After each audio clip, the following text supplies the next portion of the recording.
In her poem, The End and the Beginning, the Polish poet Wisława Szymborska writes, "After every war, someone has to clean up.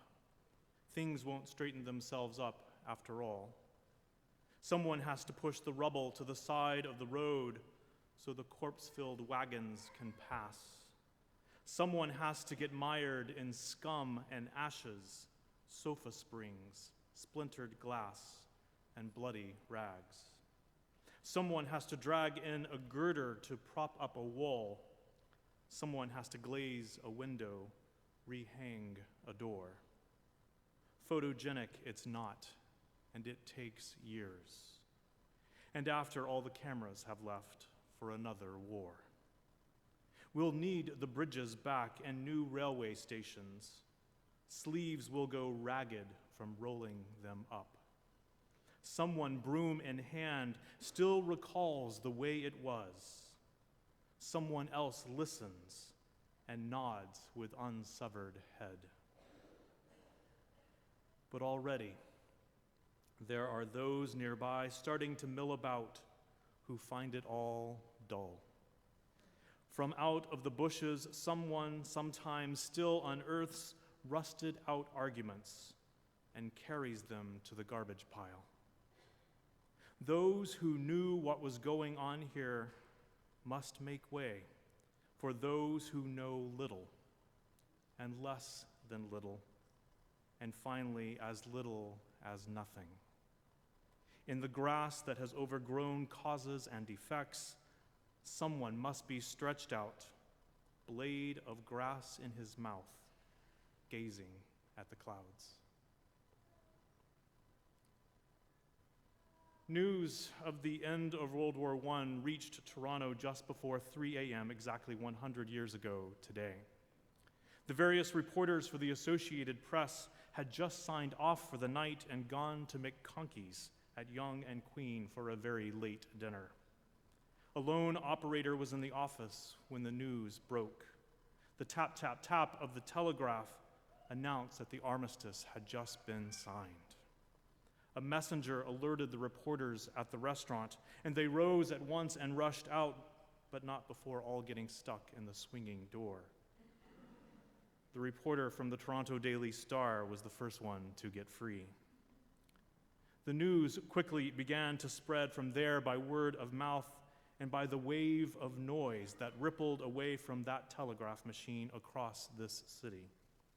Waves of whooping and whistles, of horns honking and bells pealing, of people singing and clanging pots and pans, roused Toronto from its slumber. Ironically, it was this great cacophony that was the herald of peace in the middle of that autumn night. 4 long years of war had finally come to an end. Toronto, a city of 500,000 people at the time, had sent 70,000 of its young people to war, and just under 5,000 of them had been killed. In fact, of the 428,000 Canadians who served in that war, 60,000 died and 138,000 were wounded. Together, almost half were killed or physically injured, to say nothing of the moral, invisible wounds of war. After such loss and such sustained grief, the people of this city were ready for a release. But making matters worse, some 6 weeks earlier, the Spanish flu had reached Toronto. 50,000 people had contracted the virus. 1,750 people died. There was real fear that the armistice celebrations that brought people together in the streets would result in more people falling ill. But that did not seem to deter many. The most resolute residents of the city made their way downtown. Businesses and banks were closed. The courts announced a day of amnesty. Flags waved and planes flew low overhead. Bonfires burned. And that afternoon, an already long-planned parade to raise funds for the war effort had John Philip Sousa and the U.S. Naval Band at the helm. There was a surge of genuine joy here and around the world. People felt real hope for the first time in a long time, and they were sure that the worst was behind them. Also, exactly 100 years ago today, a telegraph was carried to the door of the Owen family at 69 Monkmoor Road in Shrewsbury, Shropshire, near the border between England and Wales. As Miss Owen opened the telegraph, the bells of the nearby Shrewsbury Abbey rang out in joy. And in spite of those surrounding celebrations, the Owen family absorbed the unthinkable news that their oldest son, Wilfred, had been killed 1 week before while crossing a canal in northern France. Wilfred Owen remains the most celebrated of the English war poets. These poets, and Owen in particular, departed from the poetic conventions of the time that traditionally praised valor and the noble sacrifices of war. Owen in particular wrote with an unapologetic realism that left no question as to war's terrible toll. His was no romanticized take. He used brutally graphic detail to describe the devouring machinery of war. His anthem for a doomed youth still has the power to discomfit. What passing bells for these who die as cattle? Only the monstrous anger of the guns, only the stuttering rifle's rapid rattle can patter out their hasty orisons. No mockeries now for them, no prayers nor bells, nor any voice of mourning save the choirs, the shrill, demented choirs of wailing shells and bugles calling for them from sad shires. What candles may be held to speed them all, not in the hands of boys, but in their eyes shall shine the holy glimmers of goodbyes. The pallor of girls' brows shall be their pall, their flowers the tenderness of patient minds, and each slow dusk a drawing down of blinds. In his poem Futility, he pointedly asks, was it for this the clay grew tall?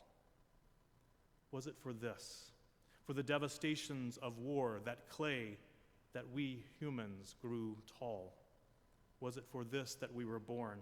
Was it for this that we came into being and evolved as a sentient species upon this earth?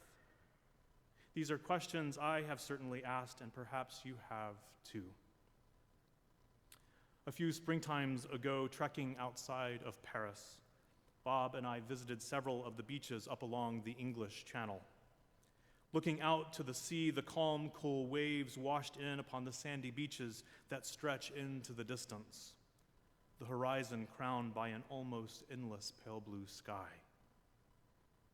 Along the shore, children drew images with sticks in the sand.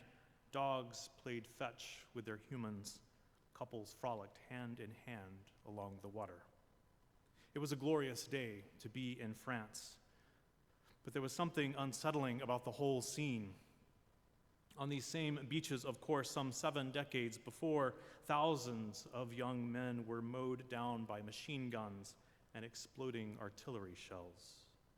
These sands, once drenched in the carnage of war, showed no sign of the massive armed forces that met there in battle on D-Day. There, in the sun and the sand, people strolled about with a casual air that somehow seemed to dishonor this patch of ground made holy through the horrors to which it had borne witness. I wanted to demand from those around me greater reverence, a more sober recognition of the violence that had been wrought upon that now sacred shore. I wanted both those who had come to the beach to play and those who had journeyed there as pilgrims to bow down in respect for the great sacrifice of life made on the ground beneath our feet. I wanted all of us along the beach to take away from this landscape so littered with memory a fresh resolve to spare humanity the wrenching obligation of ever having to confront evil with such violence again. Today, high on the cliffs overlooking those landing beaches are the massive graveyards that hold the remains of a generation. Barbara Kingsolver describes one of these cemeteries with its graves reaching from one horizon to the other, saying, I remember looking it over and thinking it was a forest of graves. But the rows were like this, she said, dizzying, diagonal, perfectly straight. So it wasn't a forest after all, but an orchard of graves. Nothing at all to do with nature, unless you count human nature. It was in confronting this more sinister side of our nature, our human capacity for such violence, that made the whole experience in that day in Normandy so much more emotional than I had expected it to be. Standing there on the beach, my eyes welled with tears for the horrors that had played out underfoot, for beaches become killing fields in the pursuit of peace. But my overwhelming sadness wasn't centered on the merits of that particular war, as much as it was my despair for our slowness in learning from our gravest mistakes. It's an unsettling feeling that I've encountered in other places, in the slave quarters of southern plantations, walking through the showers and the crematorium at Dachau, standing before a statue of St. Agnes at the United Nations in New York, a statue that had been blown face down in the rubble of the Catholic Cathedral in Nagasaki as the atomic bomb exploded a kilometer away. On one side, the statue is well preserved. On the other, the surface, horribly mottled by intense heat and radiation, serves as a stark reminder of our capacity for massive destruction. These places, added to the names of countless conflicts around the globe, form for me a geography of violence, a view to the world that routinely leaves me to wonder if we have learned anything about ourselves in the history we sometimes seem so bent on repeating. Which is why this day has become so important to me, for it is only by remembering that we will ever overcome our worst impulses towards war. Remembering asks us to seek a better way. Remembering implores us to take the path of peace. Remembering invites us to see the possibility that a better world rests in our hands.